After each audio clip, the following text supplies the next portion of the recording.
Luna Replicas wants to know if I could combine two tools into one, what would it be? Wow.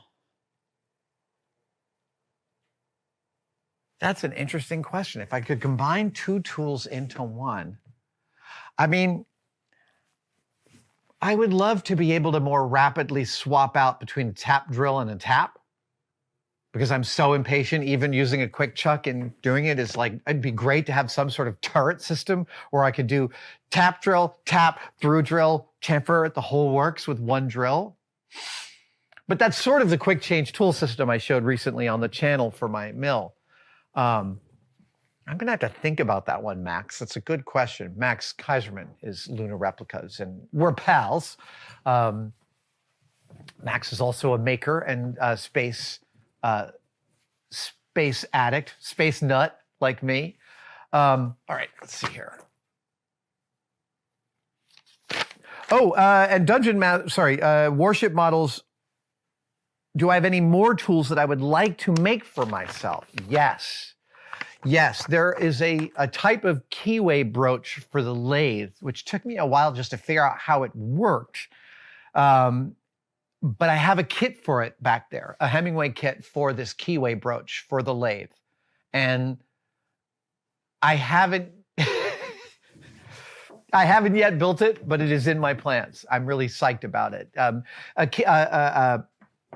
A Keyway brooch is, let me just tell you this.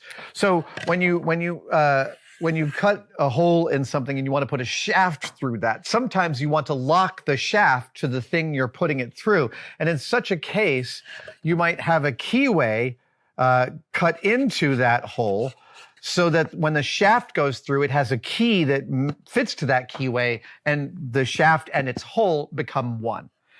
Back when I was a kid, the pedals of our bicycles were literally a pressure fit on the main hub of our bicycles. There wasn't even a Keyway. It was ridiculous. Or there was a Keyway, but it was like a detent. Anyway, when you want the amount of force between an axle and the hole it's going through is massive. And when you want to transfer energy from an axle to a wheel, you absolutely need a positive mechanical thing like a Keyway, in my opinion. Over years, I've tried all sorts of different methods, and I don't mind using spring pins when I have to, but Keyway is better. And there are brooch systems for cutting Keyways. There are tools, single-use tools, specifically giant tools for cutting Keyways. But there's this very specific kind for the lathe that utilizes this sort of slight offset to cut the Keyway in slowly as it goes, which blew my mind that it worked. I had to write to Tom Lipton and like iterate a couple of times how it worked before I fully wrapped my head around it. That's definitely one of the tools coming up soon. Let's see.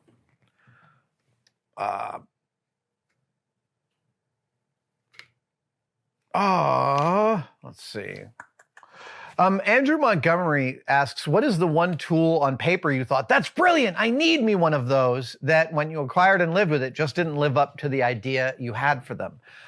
I would say that happens more than you realize. I pick up things all the time that seem like, oh, I could really use that. And then here we are like 3 years later and I still haven't used it. I've got one over here, I think, that's worth showing. Yeah, here we go. Here's a little set I picked up recently. This is a set of flange tools. So you chuck these into your drill, and this will push out a pipe that you put this in enough to thread onto its neighbor. I thought this sounded like, oh, I totally need to get that. And I put it in my cart in Amazon. It arrived here. I made this little wooden holder for it and put it here, and I have not touched it. And it's been like 2.5 years.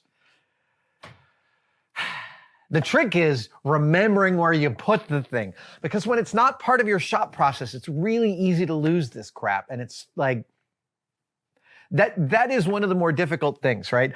Like I've long said, because I'm a high-functioning hoarder, I have long talked about my technique for not losing things. And that my main technique is, oh, where should this hammer go?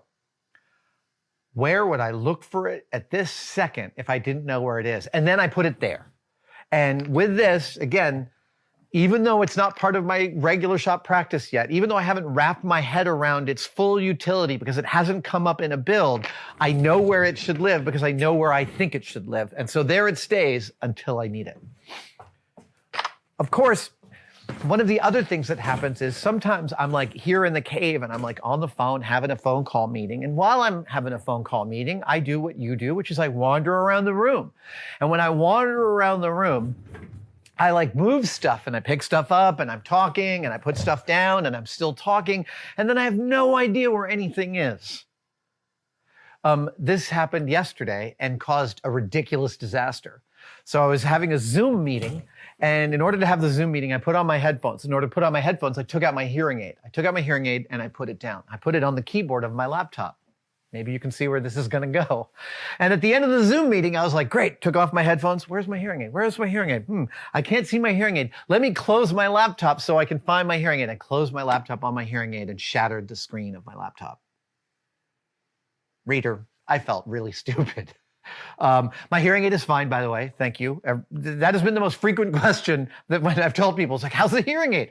Hearing aid is great. These things are bulletproof. But my laptop screen is being fixed right now. Was that an answer to a question, or am I just rambling now? Let's see here.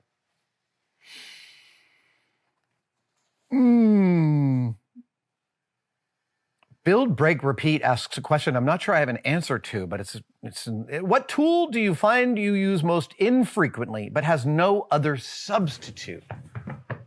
That is yeah. I'm looking around here.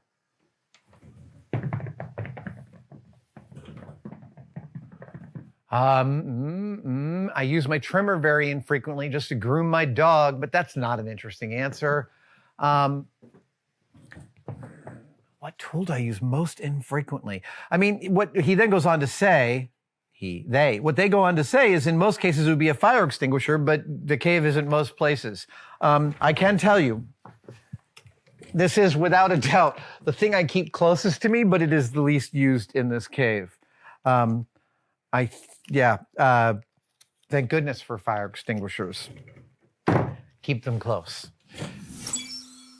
Thank you so much for watching. If you'd like to support us even further, you can by becoming a tested member. Details are, of course, below, but it includes all sorts of perks, and we're building them all the time. You get advanced word and behind-the-scenes photos of some of our projects. Questions, you get to ask direct questions during my live streams, and we have some members-only videos, including the Adam real-time series of unbroken, unedited shots of me working here in the shop. They are weirdly meditative. Thank you guys so much. I'll see you on the next one.